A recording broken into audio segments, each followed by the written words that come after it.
Hello बच्चों, नमस्कार। क्या हाल चाल, कैसे हैं आप सभी लोग। स्वागत है एक नए वीडियो में, एक नए अध्याय में, if zero to hero series में। ठीक है बबुआ लोग, हम लोग आज से स्टार्ट करेंगे कक्षा 10वीं का गणित। हाँ, आज से, क्योंकि आप लोगों ने तो इससे पहले पढ़ाई ही नहीं किया। ठीक है, लेकिन आज से आप लोग को भी पढ़ना है और हमको भी पढ़ाना है। ठीक है बाबू लोग, तो आज बेसिकली आज हमारा पहला अध्याय रहेगा वास्तविक संख्या। वास्तविक संख्या, कौन सी संख्या जी? वास्तविक संख्या।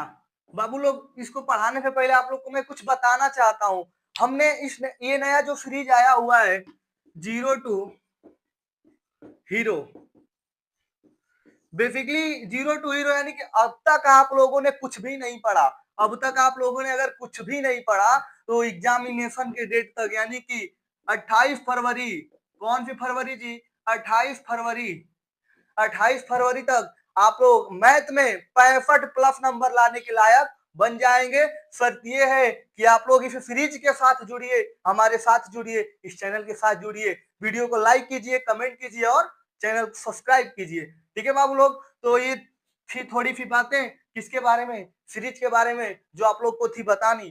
ठीक है, अब शुरू करेंगे वास्तविक संख्या की कहानी।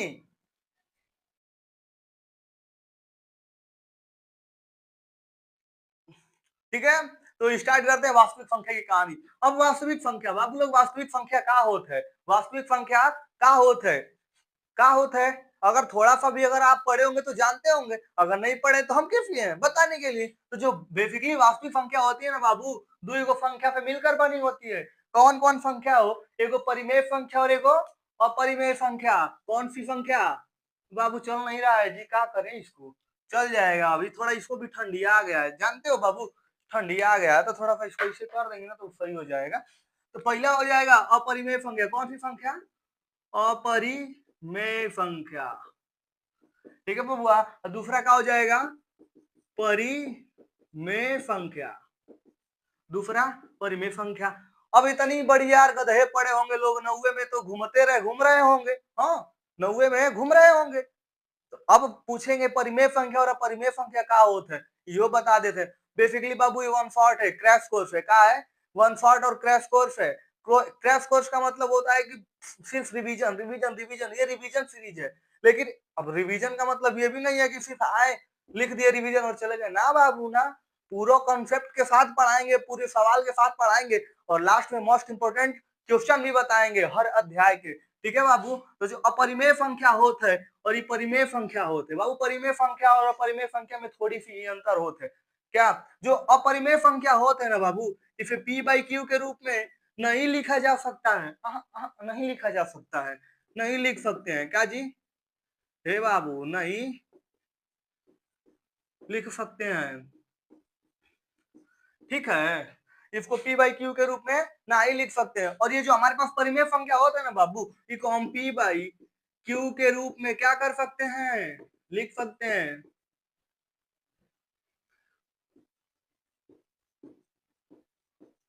अब देखो, पी बाई क्यू के रूप में तो इसको लिख सकते हैं, लेकिन क्यू के नीचे जीरो आएगा बाबू। जैसे ही क्यू के नीचे जीरो आया, सॉरी, पी के नीचे जैसे ही जीरो आया, वो पूरे टर्म को क्या कर देगा? शून्य कर देगा। और जैसे ही शून्य कर दी, वो हमारा परिमेय संख्या होगा, जीरो ना हो गया भाई। ठीक है, तो यहाँ पे तो शर्त होता है, Q not equal to zero.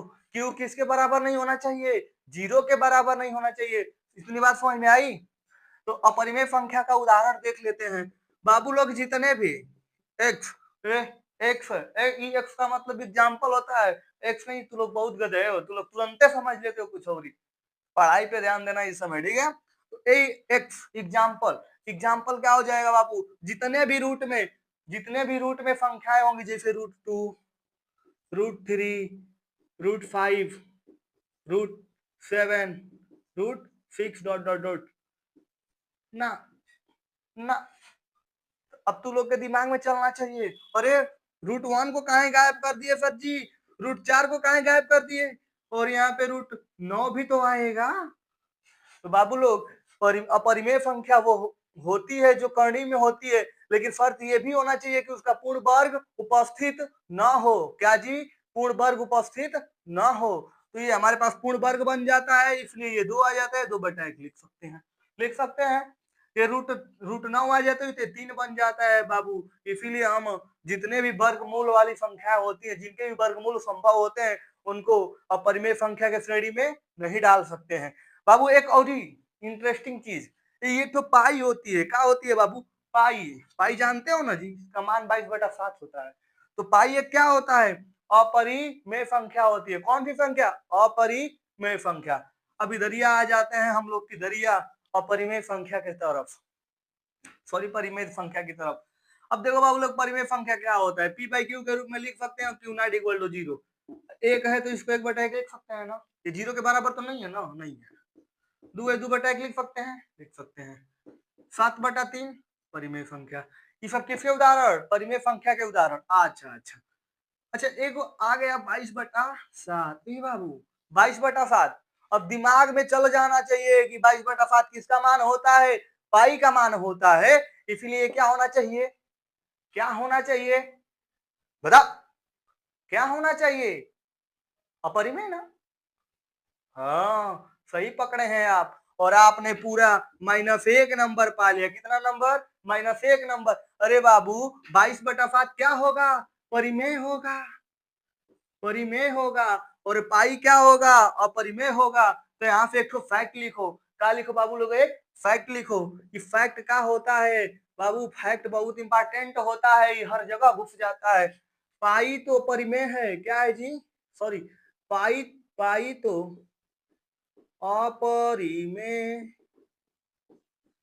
पाई तो अपरिमेय है, लेकिन लेकिन पाई तो अपरिमेय है, लेकिन 22/7, 22/7 एक परिमेय होता है, परिमेय होता है। ठीक है बाबू लोग, यहाँ तक की बातें समझ में आई? तो पाई हमारे पास क्या होती है? अपरिमेय होती है, लेकिन जो पाई होता, पाई का मान 22/7 होता है, वो क्या होता है? परिमेय होता है। ठीक है, स्क्रीनशॉट ले लो बाबू जल्दी, क्या बता कि हम मिटा देंगे छपरा एक्सप्रेस जैसे। बाबू लोग देखो, मिटावत है आगे। अब आगे हम लोग क्या पढ़ेंगे? आगे अब स्टार्ट करेंगे अपना जो प्रमेय दिया हुआ है। क्या दिया हुआ है बाबू? प्रमेय। प्रमेय जानते हो ना क्या दिया है? प्रमेय सभी लोग जानते होंगे ना। प्रमेय नंबर 1, प्रमेय नंबर 1 क्या कहता है बाबू? प्रमेय नंबर जानने से पहले एक चीज समझ लो आप।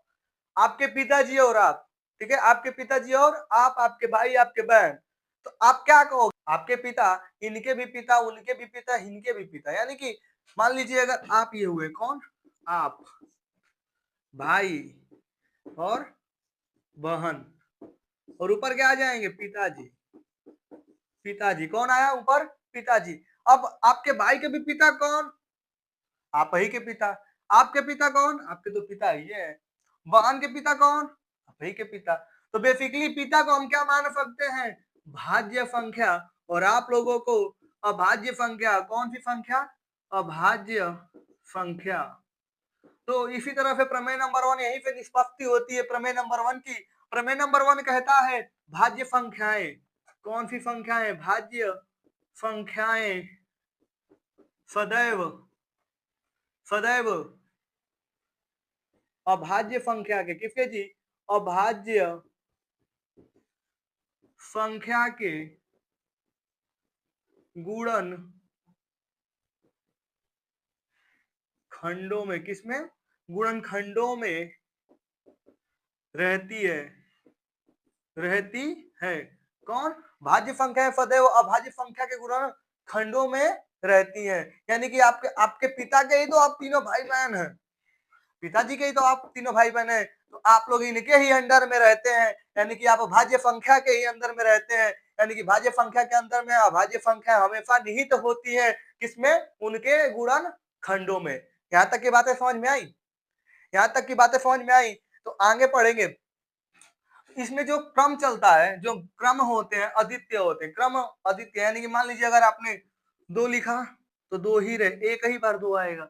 अगर आप 2 ही लिख, उसमें ज्यादा सारे 2 हैं तो सारे 2 को आपको 2 2 2 ही लिखना पड़ेगा।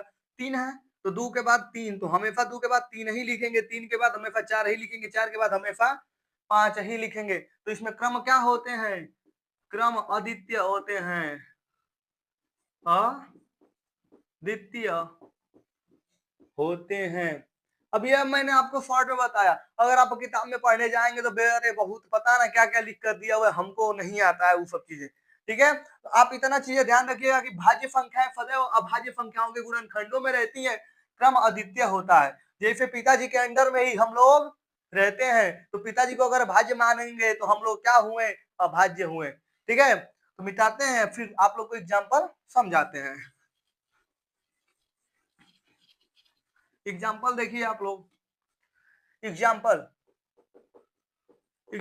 जैसे हम ले लेते हैं 143 एग्जाम्पल हम लिए कितना बाबू लोग, 143 को अगर हम काटेंगे तो देखेंगे तो पहले किसी से कट जाएगा, 3 से कट जाएगा, 3 चौक 12, 3 कम 3 नहीं कटेगा, 4 से भी नहीं कटेगा, 5 से भी नहीं कटेगा, 6 से भी नहीं कटेगा, 7 से भी नहीं कटेगा, 7 दूनी के 14 कटवे नहीं करेगा, 9 से तो सवाल ही नहीं पैदा होता है। तो 11 से देखेंगे हम लोग, तो 11 एकम 11, और यहाँ पे 3 आ जाएगा तो 13 हो जाएगा, 3 बचेगा तो 3 3 33, 11 तिहाई 33, 13 बार में कटेगा और किससे कटेगा, 11 से। तो अब इस तरह से हो गया है, तो ये तो हमारे पास नॉर्मल आ गया, कुछ लिख दिए। लेकिन अगर हम प्रमेय को अगर फॉलो करवाएंगे तो क्या लिखेंगे इसको, 143 बराबर 11 गुणे 13, क्रम इसके क्या होंगे, निश्चित होंगे। यहां तक की बात समझ में आई। नेक्स्ट देख लेंगे उदाहरण हम लोग, उदाहरण नंबर 1, उदाहरण नंबर 2 देखेंगे 24 24 को कौन नहीं तोड़ सकता है, नहीं तोड़ पाते हो, हम बतावत हैं। 24 शुरू कर दो कुछ से, 2 से शुरू करेंगे, 12 दूनी के 24, 2 से करेंगे, 6 दूनी के 12, 2 से करेंगे, 3 3 से करेंगे 1। यहाँ तक की बातें समझ में आई। तो हमारे पास गुणनखंड क्या आया, 2 गुणे 2 गुणे 2 गुणे 3। ठीक, अब इसको हम कैसे लिखेंगे, तो 2 कितने बार है, 1 2 3, एक ही बार लिखना है, कितने बार, एक ही बार लिखना है कोई भी एक संख्या को, तो क्या 3 है, 3 बार, तो 2 का पावर 3 लिख सकते हैं बाबू, और 3, तो ये हमारा क्या हो जाएगा, आंसर हो जाएगा। बात समझ में आई कि नहीं आई, यहाँ तक की बातें समझ में आई। यहाँ तक की बातें समझ में आई तो आप लोग को यहाँ पे दो टर्म देखने को मिल रहे होंगे, दो चीजें देखने को, दो नई चीजें मिल रही होंगी देखने के लिए। कौन कौन सी बाबू, पहला एक भाज्य और दूसरा अभाज्य। तो यही हमारा टॉपिक उठावेंगे हम लोग, क्या, भाज्य, भाज्य क्या होता है और अभाज्य क्या होता है, भाज्य और अभाज्य, भाज्य और अभाज्य। भाज्य को देख लेंगे हम लोग, थोड़ा सा भाज्य को देखते हैं, समझते हैं भाज्य क्या होती है। भाज्य संख्या वे होती है, कौन, वे संख्या जिनके, वे संख्या जिनके पास या जिनके गुणनखंड में, किसके गुणन खंड में एक व स्वयं के अलावा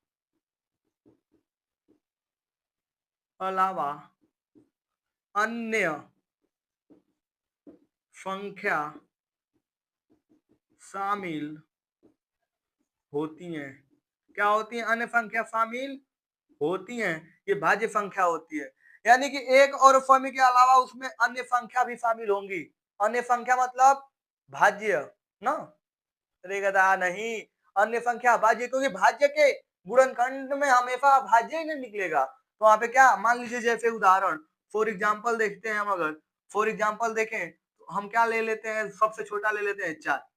जब 4 को हम तोड़ेंगे तो तोड़ते हैं तो क्या आएगा, एक तो सब में रहता है, 2 गुणे 2 और 4 से कटवे करेगा, 1 2 2 4, एक एक तो कहा ये एक रहना चाहिए, वह स्वयं स्वयं यानी कि 4 रहना चाहिए, के अलावा अन्य शामिल हो, यानी कि 2 गुणे 2 क्या है, नए शामिल है।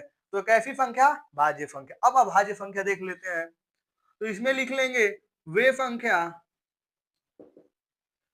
संख्या जो गुणनखंड करने पे, क्या जी, गुणन खंड करने पर सिर्फ और सिर्फ इसको केवल और केवल भी बोला जा सकता है, सिर्फ और सिर्फ एक व स्वयं प्राप्त होती है, स्वयं प्राप्त होती है। ये कैसी संख्या? अभाज्य संख्या। इसका कहने का मतलब यह है भाई, जैसे हमारे पास 3 है, क्या है 3, 3 का अभाज्य गुणनखंड करेंगे 1 मिलेगा, 3 मिलेगा, 1 और स्वयं 5, 1 गुणे 5 आएगा, 5 में भाग नहीं ना जाएगा किसी का। इसी तरह 7, 1 और 7 आएगा, 7 में किसी का भाग जाएगा बाबू? नहीं जाएगा। तो ये भाज्य संख्या हुई और ये अभाज्य संख्या हुई, और ये प्रमेय नंबर 1 हुआ, और ये उसके उदाहरण हुए। ठीक है, तो स्क्रीनशॉट लेना है तो स्क्रीनशॉट ले लीजिए, नहीं तो साथ के साथ लिख रहे हैं तो अच्छी बात है। आगे देखते हैं।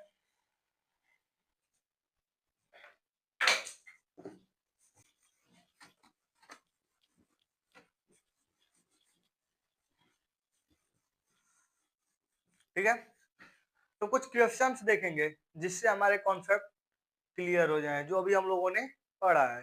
ठीक, तो पहला क्वेश्चन दिया हमारे पास, अभाज्य गुणनखंड में व्यक्त कीजिए। क्या करिए?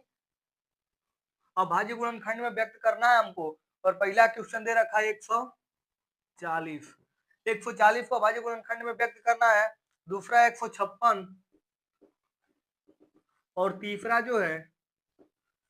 जो है 504 को, किसको जी? 504 को। तीनों को अभाज्य गुणनखंड में हमको क्या करना है? व्यक्त करना है। तो करते हैं हम लोग। कह रहा है 140, तो हम क्या करेंगे? सब सर्वप्रथम 140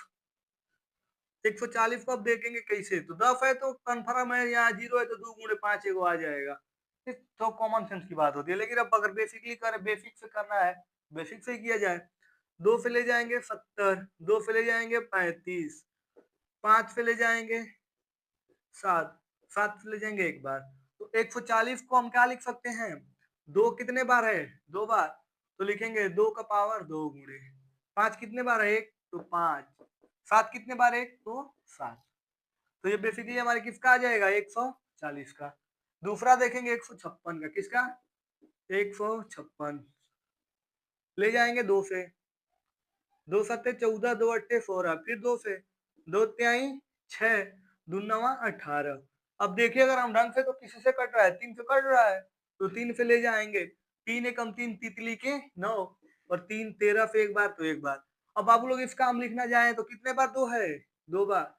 2 का स्क्वायर गुणे 3 कितने बार? 1, 3 गुणे 13। यहाँ तक की बातें समझ में आई?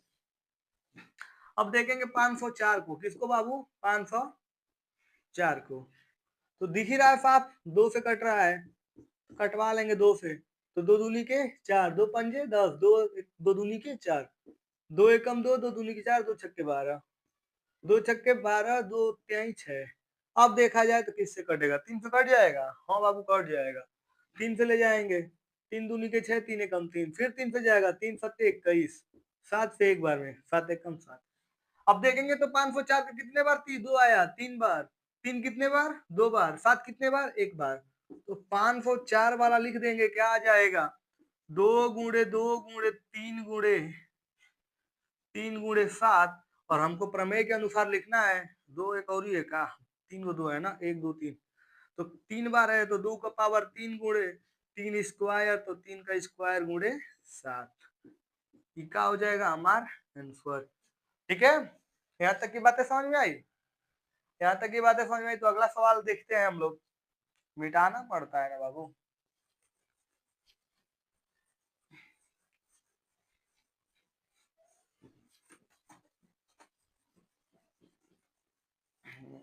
तो अगला टाइप देखते हैं। अगला टाइप क्या होता है? ये टाइप 2 होते हैं। कौन से होते हैं? टाइप 2। टाइप 2 में क्या कहेगा? दे देगा 3 4 संख्या दे देगा, और कहेगा अभाज्य गुणनखंड का उपयोग करके। किसका? अभाज्य गुणनखंड का उपयोग करके उसको हमको एलसीएम और एचसीएफ निकालना होता है। ठीक है, एलसीएम एचसीएफ तो हम लोग बचपन में खूब निकाले होंगे, हैं? लेकिन यहाँ पे हमको अभाज्य गुणनखंड का प्रयोग करके निकालना होता है। तो बेसिकली हम क्या देखेंगे? मान लीजिए अगर फॉर एग्जांपल ले लेते हैं एक तो 12 18 24, 12 18 और 24। तो बचपन वाला रूल हम लोग क्या करते थे? बचपन वाला रूल हम क्या करते थे? ऐसे 3 पहिया खांच देते थे, ऐसे इसको चारी ओर से बक्सा में बंद कर लेते थे बाबू। क्या कर देंगे? यहाँ पे 2 बार ले जाते थे, 2 छक्के 12, दूनावा 18, 12 दूनी के 24, दो त्याई 6, 9 ऐसे ही उतर जाएगा, 2 छक्के 12, फिर 2 से 3, 9 2 त्याई 6, फिर 3 से 3 एकम 3, तितली के 9, 3 एकम 3, फिर 3 से 3 1 1 1। तो ये सब हम बचपन में करते थे। कब करते थे बाबू? ये सब बचपन में। लेकिन अब हम कहाँ आ गए हैं? 55 में। हाँ, कहाँ आ गए हैं? 55 में। तो 55 में हम कैसे करेंगे? तो पहले सबका भाज्य गुणनखंड अलग अलग निकालेंगे, ठीक। तो 12 का क्या हो जाएगा? 2 गुणे 3। 18 का क्या हो जाएगा? 2 गुणे 3 गुणे 3। ये 24 का क्या हो जाएगा? 2 गुणे 2 गुणे 2 दूनी के 12, 2 छक्के 12, 3 6, फिर 2 जाएगा और एक 3 आएगा। कुछ इस तरह से हो जाएगा। अब हमें ज्ञात क्या करना है? एलसीएम। एलसीएम एलसीएम और फिर क्या याद करना है? एचसीएफ। तो जो एलसीएम का रूल होता है, जो एलसीएम कहता है जो जिसके जोड़ा ना बने वो हमको दे दो। जितने लोग भी सिंगल हो उसको भी हम एक्सेप्ट करेंगे और जो सिंगल नहीं है उनको भी एक्सेप्ट करेंगे। मतलब कि मान लीजिए अगर देखो तो लोग को ये सब चीजें बहुत ज्यादा समझ में आती है, हम समझावत है कैसे। मान लो ये निब्बा हो गया, एक तो आई निब्बी, मतलब ये टेंगुआ हो गया, ये मेंगुआ। ये दोनों एक है। ये कह रहा हम तुहरी बिना नहीं रह पाएंगे, ये कह रहे हम तुहरी बिना नहीं रह पाएंगे। तो जो एलएफएम होगा कहेगा हम तू दोनों को एक ही मानेंगे। चल ये चल। एक तो सिंगुआ हो गया, कौन हो गया? एक तो सिंगुआ हो गया, ये सिंगल है। तो कह रहा बाबू तू घबरो मत, हम तू दर्द समझत बानी। का समझत बानी? तू हार दर्द हम समझत बानी, तू हमारे क्षेत्र में आ जा। तो एल्फियम क्या है? अगर जोड़ा है तो उसको एक मानेगा। कितने मानेंगे? एक ही मानेगा। अगर वो सिंगल है तो सिंगल है, ये है। बात समझ में आई? लेकिन जोड़े वाले को क्या मानेगा? वो एक मानेगा। हम जिस्म जान एक जान, दो जिस्म एक जान। वैसा ही एल्सियम क्या है? दो लोगों को एक मानेगा। यहाँ तक की बातें समझ में आई? तो ऐसा ही अब हम देखेंगे। और जो एचसीएफ होता है कहता है भाई देखो हम ठहरे बैचलर आदमी, हमको सिंगल उंगल से कोनो मतलब नहीं है। जितने भी लोग जोड़ा बना रहे हो वही आ जाओ, नहीं बना रहे हो भाई तुम अपने घर जाओ, ठीक है। तो एचसीएफ ही कहता है। तो ये किसको लेगा? सदैव जोड़ा को लेगा। सदैव कॉमन, मान लो जोड़ा ही लिख लो, सदैव जोड़ा को, ये सबको लेगा, सबको।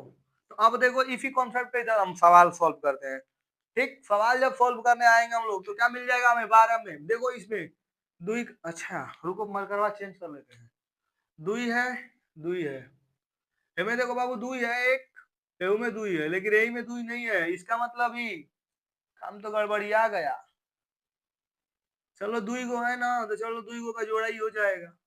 देखो एहू में 3 है, एहू में 3 है, एहू में एगो 3 है, तो 3 3 तो ईगो हो गया। तो अब देखो एल्फियम का, देखो अब देखते हैं तीनों में देखेंगे, तीनों में देखेंगे क्या देखेंगे? अब तीनों में 3 गो है तो तीनों में देखेंगे, 4 रहेगा तो चारों में, 5 रहेगा पांचों में। तो बेसिकली यहाँ पे देखेंगे हम तो 1 2 2 2 3, तो 3 गो का जोड़ा बना एल्फियम का। भाई देखो हम बोले थे ना हम सिर्फ एक ही बोलेंगे, तो ये तीनों का मतलब एक। अब इसमें देखो ये दो को जोड़ा है तो फिर बोला जोड़ा, इन दोनों में से क्या लेगा? एक लेगा। अब क्या बचा ऊपर वाले में? 3 बचा। नहीं नहीं नहीं 3 कहाँ बचा? 3 एऊ में है, 3 एऊ में है, 3 एऊ में है, तो तीनों में से एक ही को लेगा 3। अब देखो इधर क्या बच रहा है? इधर सिर्फ एक 3 बच रहा है, उधर एक 2 बच रहा है। तो यहाँ पे लिख लेंगे 2 और यहाँ पे लिख लेंगे 3। ये जो गुणा करवाओगे वही आ जाएगा आंसर। देखो कैसे, 2 दूनी के 4, 4 तिया 12, 12 दूनी के 24, 24 तिया 48 ना, एक 72 होता है। यहाँ कहा जाएगा 72। कितना आ जाएगा? 72। ऐसा देखो 2 दूनी के 4, 4 दूनी के 8, 8 तिरी के 24 और 24 यहाँ कहा जाएगा बाबू 72। यानी 72 ये जो आया, 72 ये जो आया। यहाँ तक की बातें समझ में आई कि नहीं आई? आगे बढ़ते हैं, एचसीएफ निकालेंगे। तो अभी बताया मैंने एचसीएफ किसको लेगा? जिसके जोड़े होंगे। अब जोड़े कई गो होंगे? 3 घर है तो तीनों में से एक को ले लेगा। तो जो तीनों में कॉमन होगा वो किसमें चला जाएगा? एचसीएफ में। तो तीनों में कॉमन क्या है? एक दो है, तो दुई को एक ले लेंगे। अब देखो 1 2 3, एक 3 कॉमन है, तो यहाँ फिर क्या आ जाएगा, 6 आंसर आ जाएगा। यहाँ तक की बातें समझ में आई? बातें समझ में आई तो ठोको लाइक।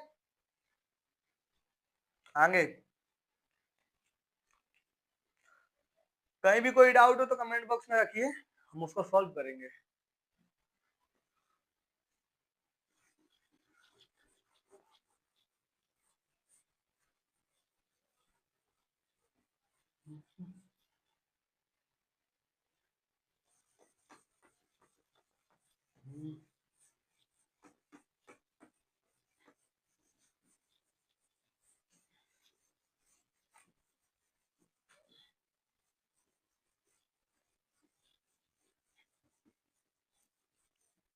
क्वेश्चन नंबर 2, 15 25 और 45, 15 25 और 45, ठीक।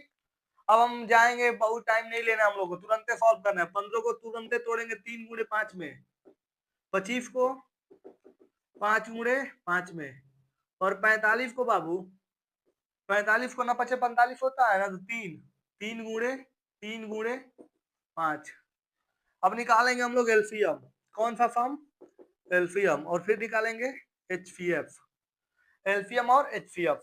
तो एलसीएम निकालने के लिए हम क्या करेंगे, बताया था मैंने, जो भी जोड़ा है तभी चलेगा, जो जोड़ा नहीं हो उसको भी लेंगे। तो इसमें देखेंगे, पहले जोड़ा देखेंगे, क्या देखेंगे, पहले जोड़ा। तो देखो ये में 3 है, यहाँ 3 नहीं है, में 3 है, तो 1 और 2, 2 ही में फिर एक आ जाएगा 3, तो 3। अब देखो कहीं कुछ दिख तो रहा है 5, एक एहू में 5 है, 5 एहू में, एक 5 एहू में है, तो 2 एगो 5।